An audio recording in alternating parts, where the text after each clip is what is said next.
Bonjour à toutes et à tous, c'est toujours avec beaucoup de plaisir que je vous retrouve sur Armor TV pour cette émission des Oscars qui fait la part belle, vous le savez, à l'actualité économique et qui nous permet également de vous faire découvrir ou mieux connaître les richesses de ce département des Côtes d'Armor. Cette fois-ci, direction le cœur de la Bretagne et plus précisément ce superbe site de l'abbaye de Bon Repos à Saint-Gelvin, tout près du fameux lac de Guerlédan, dont on a beaucoup parlé ces dernières semaines et dont on va beaucoup parler au cours de cette émission. Allez, je vous invite maintenant, si vous le voulez bien, à entrer à l'intérieur de cette abbaye avec nos deux premiers invités.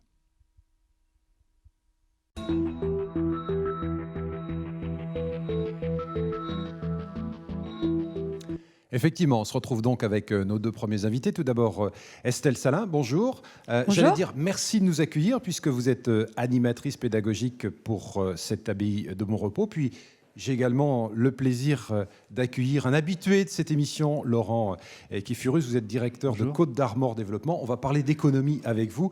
C'est le fil conducteur de cette émission. Mais avant cela, coup de projecteur sur cette abbaye. Alors avec une histoire passionnante et une histoire qui démarre précisément. On a même une date. C'était le 23 juin 1184. Qu'est-ce qui se passe ce jour-là ? Eh ben, c'est l'acte de fondation en fait de Bon Repos qui avait été signé par le propriétaire, le vicomte Alain III de Rohan, famille très importante de la noblesse, et sa femme en fait Constance de Bretagne. Tous deux vivaient dans un château tout proche d'ici, en fait en plein cœur de la forêt de Quénécan. Et en fait, ils ont décidé de faire ici leur lieu du repos éternel. Donc c'est à partir précisément de cette date qu'une communauté en plus de 12 moines viennent s'installer ici, en vue justement de remettre en l'état toutes les terres qui avaient été en partie dévastées. Et c'est ici qu'une communauté de cisterciens va venir s'installer. Alors cette abbaye, elle a connu des moments plus difficiles. Il y a une renaissance, c'est au milieu des années 80, c'est ça ? Alors avant les années 80, il y a une renaissance après des périodes de crise économique et de prospérité.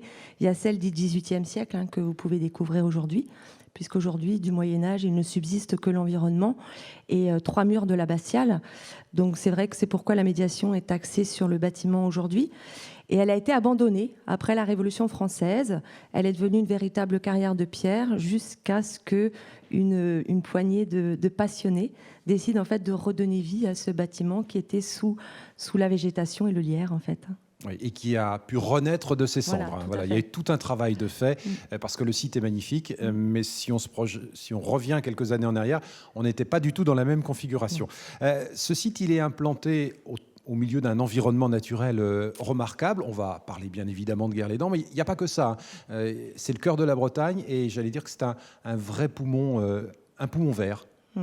De par déjà son emplacement, son implantation, c'est vrai que les cisterciens, ils sont réputés pour s'installer dans des vallées. Ici, on a tout à proximité. On parlait même de précurseurs du développement durable. C'est vrai que vous avez la proximité en fait de l'eau avec le Blavet qui est canalisé ici. C'est vrai qu'il y avait tout le bois de la forêt de Quénécan et puis la carrière de pierre et des terres pour cultiver tout autour. Donc c'est vrai que quand on arrive à Bon Repos, le cadre, il est absolument extraordinaire et il est resté tel qu'il était depuis son origine, en fait. Alors ça, c'est pour l'aspect historique, Voilà. mais il y a ce qu'on vit aujourd'hui Oui. dans cette abbaye. C'est un lieu qui accueille des artistes, c'est un lieu où on anime des ateliers pédagogiques pour les enfants. Bref, c'est un lieu qui vit. C'est un lieu qui vit tous les jours, ouais. C'est vrai l'association a vu le jour en 86 et depuis 2001, il y a une programmation culturelle qui est quand même très axée autour de l'homme, très important dans l'histoire de ce lieu. Et c'est vrai chaque année, nous organisons des artistes en résidence. Vous avez peut-être pu voir dans le cloître, en passant ce soir, l'installation de Julien Lanoux. On accueille également des élèves tout au long de l'année.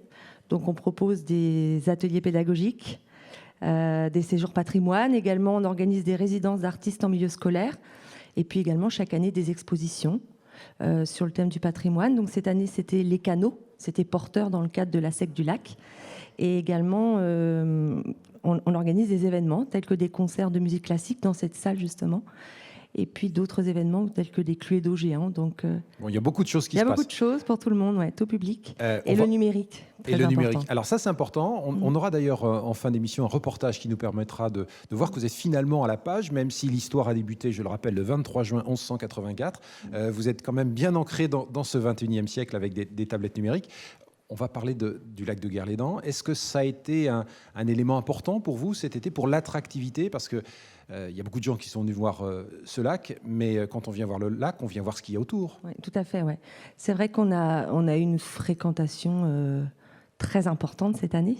On regardait encore les chiffres tout à l'heure avec mon collègue. On a fait plus de 8000 personnes en plus, c'est-à-dire une augmentation de près de 80% en fait.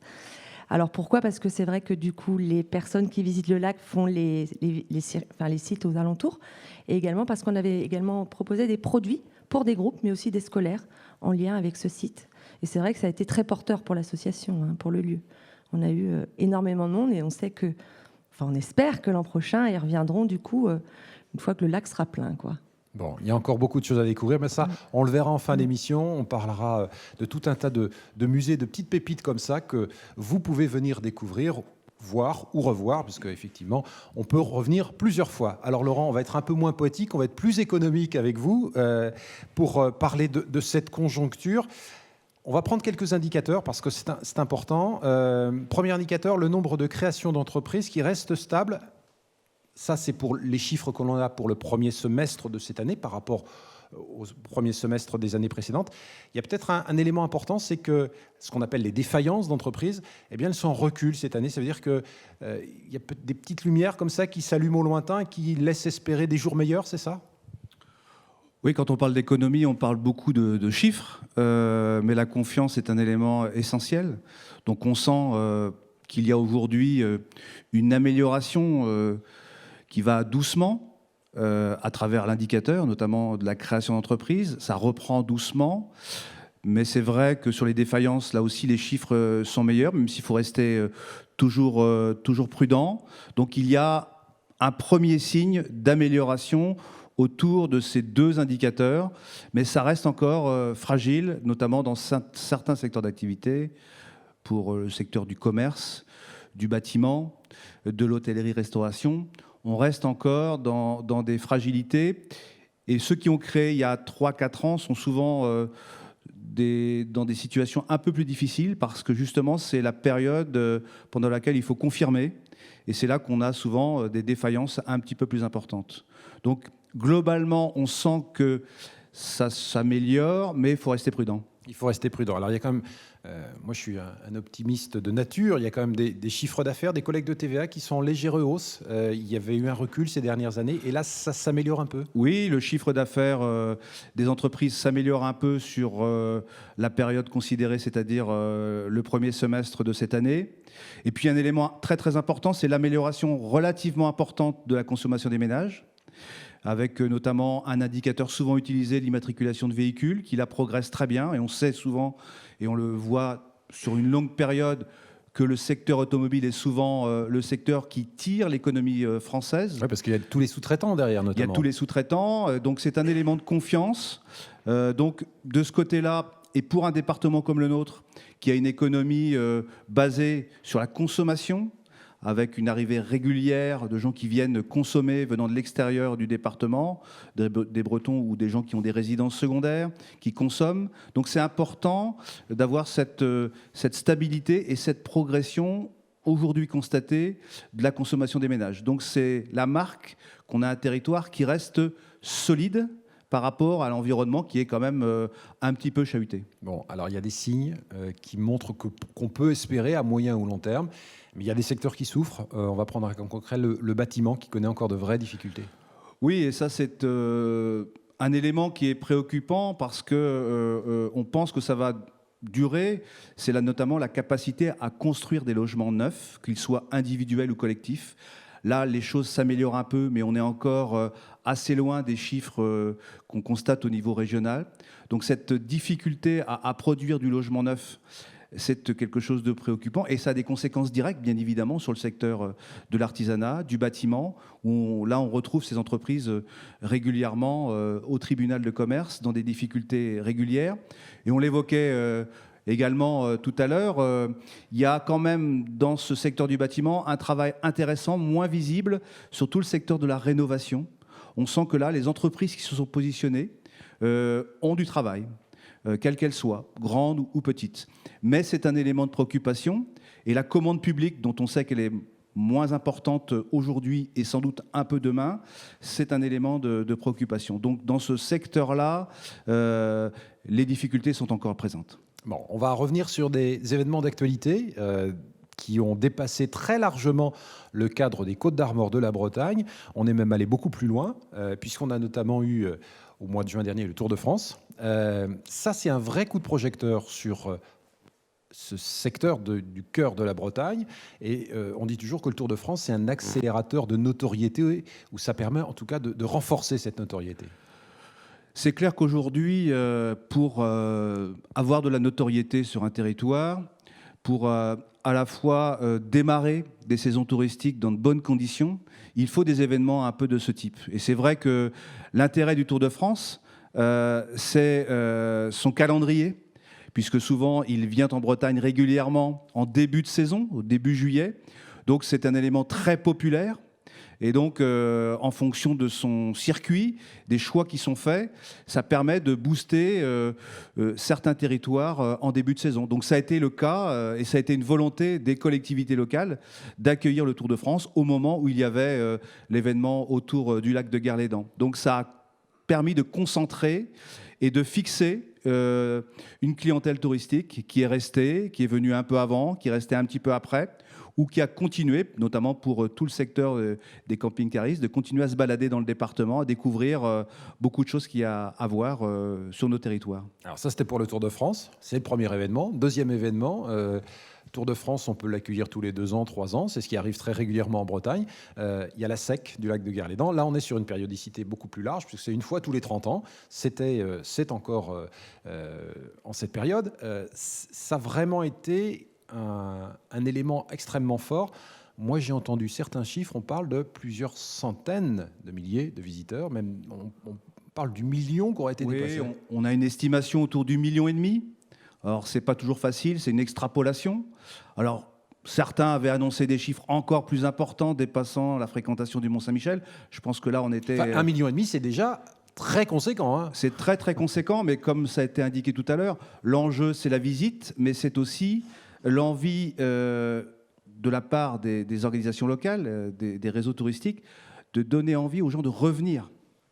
Parce que sur ce territoire, il y a beaucoup de choses à voir, mais il y a aussi une notoriété à consolider. Donc cet événement et tout le travail qui a été fait localement, il faut vérifier dès la prochaine saison si une part de cette clientèle va revenir, qu'elle soit de proximité ou plus éloignée. Là, il y a un véritable enjeu.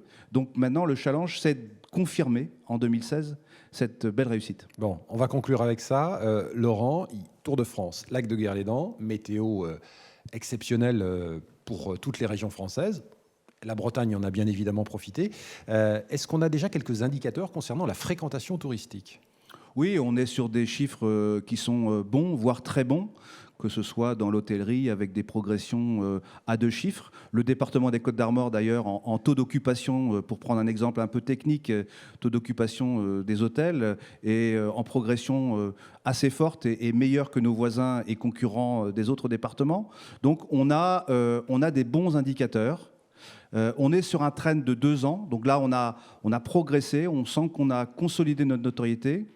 On a eu des très belles émissions de télé qui ont beaucoup aidé. Donc on a calculé, on a près de 5 millions de téléspectateurs qui ont vu toutes ces images ces derniers mois. Donc c'est un élément de notoriété très important.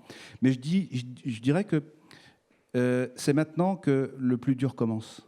Parce que ce n'est pas parce que ça va mieux qu'il faut s'endormir. C'est au contraire, il faut accélérer.